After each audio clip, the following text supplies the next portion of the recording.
Konstanz am Bodensee. Roland Ganzer ist Busfahrer aus Leidenschaft. Seit vielen Jahren bringt er jeden Tag tausende Fahrgäste sicher ans Ziel. Doch irgendwann der Schock. Schmerzen im Ellenbogen. Die Arbeit kaum noch möglich. Roland Ganzer steht am Abgrund. Ja, die Beschwerden fingen irgendwann an bei der Arbeit, beim Lenken. Irgendwie denke ich, sag mal, da zwickt doch was im Ellenbogen und drückt dann auf so einen bestimmten Knochen und es hat dann wehgetan. Und ich hätte es sehr schade gefunden, meinen Beruf aufzugeben, aufgrund dieser gesundheitlichen Einschränkung. Die Diagnose ist eindeutig. Epikondylitis, im Volksmund besser bekannt als Tennisarm oder auch Golferarm. Der Tennisarm ist eine schmerzhafte Verletzung der Sehnenansätze des Unterarms und gilt als eine der häufigsten und langwierigsten Verletzungen.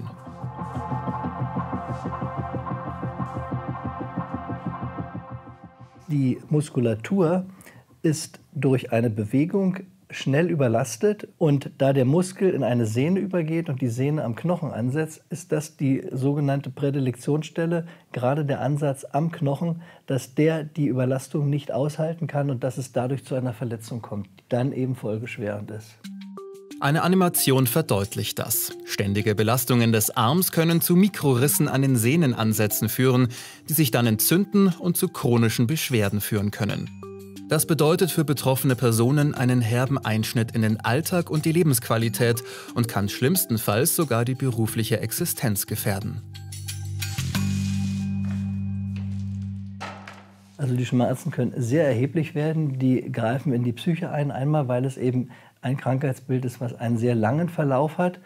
Und man versucht natürlich, diesen Gewebsbereich zu schonen und zu entlasten. Aber in Alltagsbewegungen, das kennt ja jeder, alleine etwas anzuheben, eine Flasche einzugießen, ein Glas in die Hand zu nehmen, das ist das, was wir ständig machen. Und diesen Bewegungen können wir uns nicht entziehen. Und insofern reizen wir immer wieder diesen kranken Bereich und verhindern eigentlich einen Heilungsverlauf.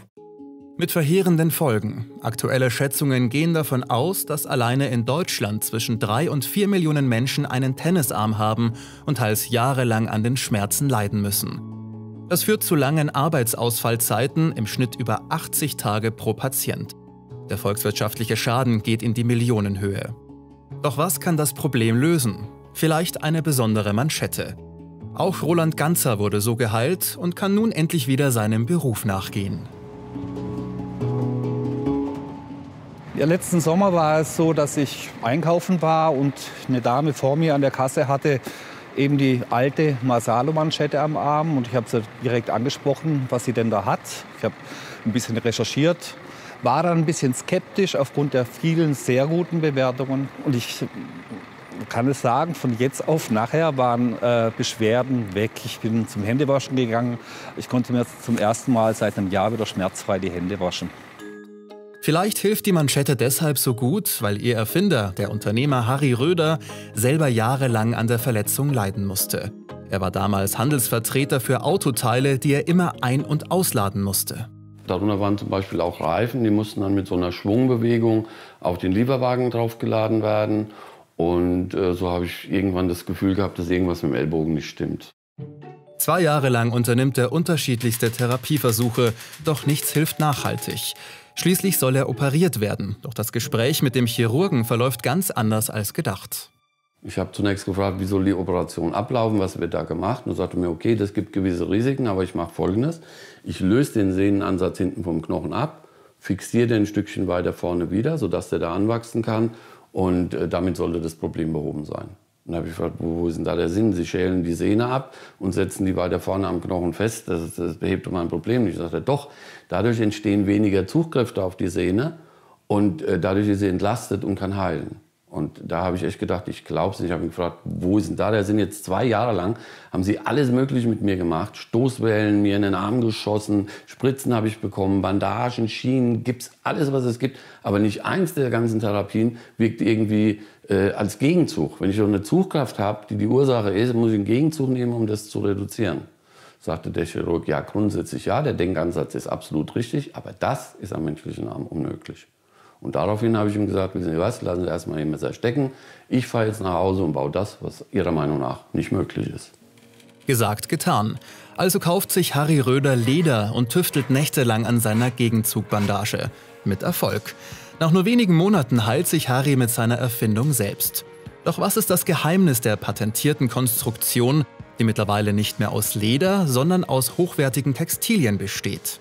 Die Idee der Marsalo-Manschette: Bei jeder Bewegung wird ein Gegenzug ausgeübt, der den betroffenen und verletzten Bereich entlastet und die schädlichen Zugkräfte reduziert.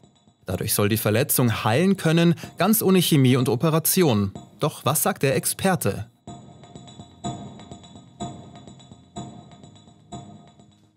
Wir sehen hier einmal diesen Ring, der den Unterarm komplett umfasst, und wir sehen den Zugmechanismus, der über den Oberarm geht. Das heißt, ich habe eine Möglichkeit, den Arm zu strecken oder auch zu beugen.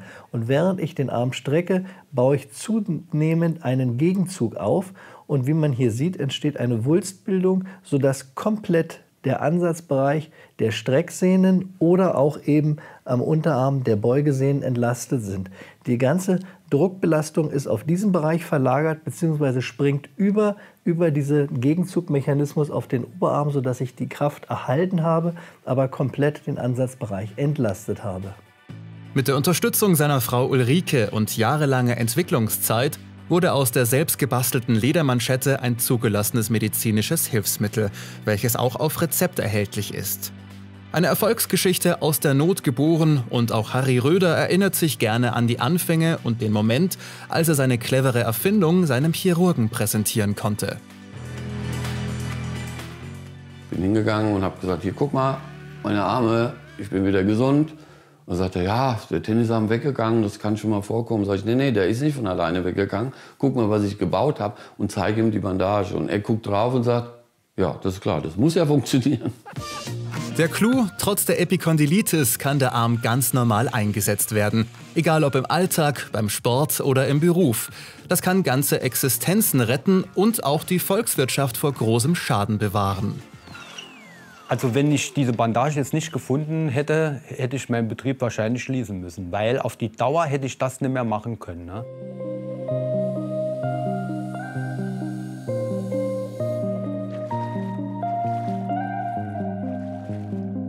Doch wie genau lassen sich die guten Therapieerfolge eigentlich erklären?